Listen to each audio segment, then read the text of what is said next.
The Blackmagic 6K Pro. This camera disrupted the filmmaking industry and changed filmmaking forever. It was released in 2021, I think, if I'm not wrong, at a price of about 2,500 bucks, and it was an instant hit.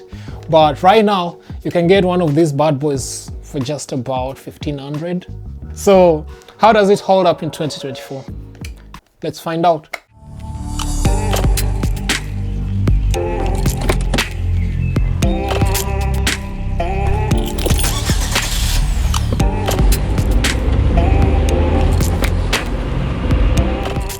I'm not gonna bore you with specs and such stuff because I'm pretty sure there are a lot of videos out there and articles that you can find with that info.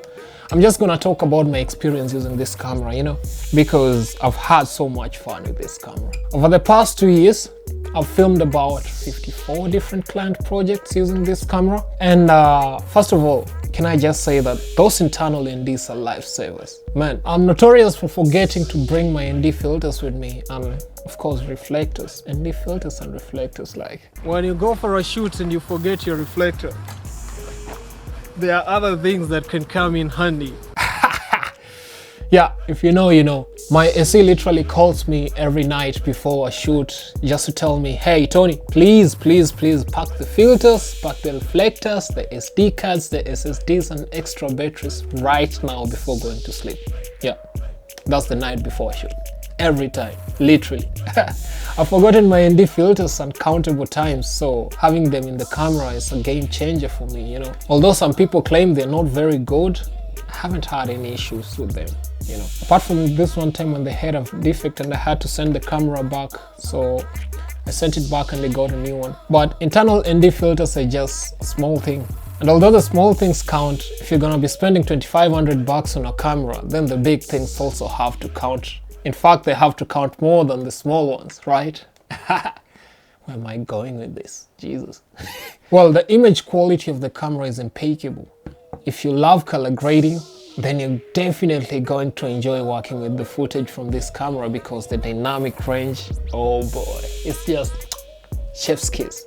It's fantastic, like I've had so much fun. This camera has the best color science of any camera that I've ever used. I've color graded footage from Alexa, and I think that's the only footage that I've worked with that beats the footage from this camera. And just to put this out there, I've never color graded footage from Red, so I don't know how the footage from Red cameras compares to the Blackmagic. But what comes from this camera, my goodness, I can't even describe, like, it's fantastic.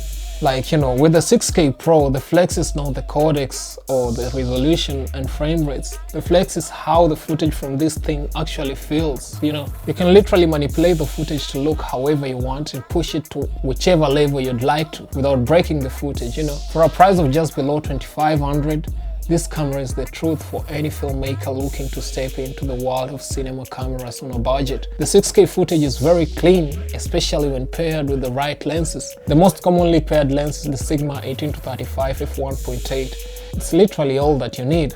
I always have it on my camera like 99% of the time, The internal zoom makes it perfect to use for both handheld and gimbal shots. But if you get some even better cine glass, then you're gonna completely fall in love with this camera, then separate with your partner and get married to this camera and get as many kids together and create a freaking dynasty. Okay, that was terrible.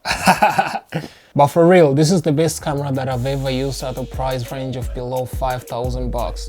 But everything has got its own shortcomings, and the 6K Pro doesn't come short here, One thing that really annoys me with this camera is the crop that you get when you switch to 4K.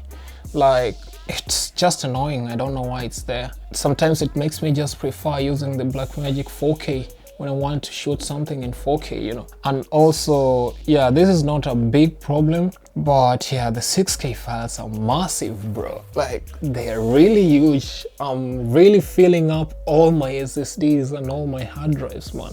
The other thing that I know is not a secret is the battery life. The Blackmagic Pocket line of cameras does not have a good reputation when it comes to battery life, When filming 6K 60 frames per second, you're gonna run all your batteries in no time. I've been using the Sony NPF batteries to power the camera, and although they really help increase the battery life significantly, they aren't the best choice. So recently a company called Moman reached out to me and asked me to test their V-mount batteries. So far, the V-mount batteries are the best power solution for these cameras. I shared my review on the Moman batteries in my previous video, so you can check the video here or at the end of this video.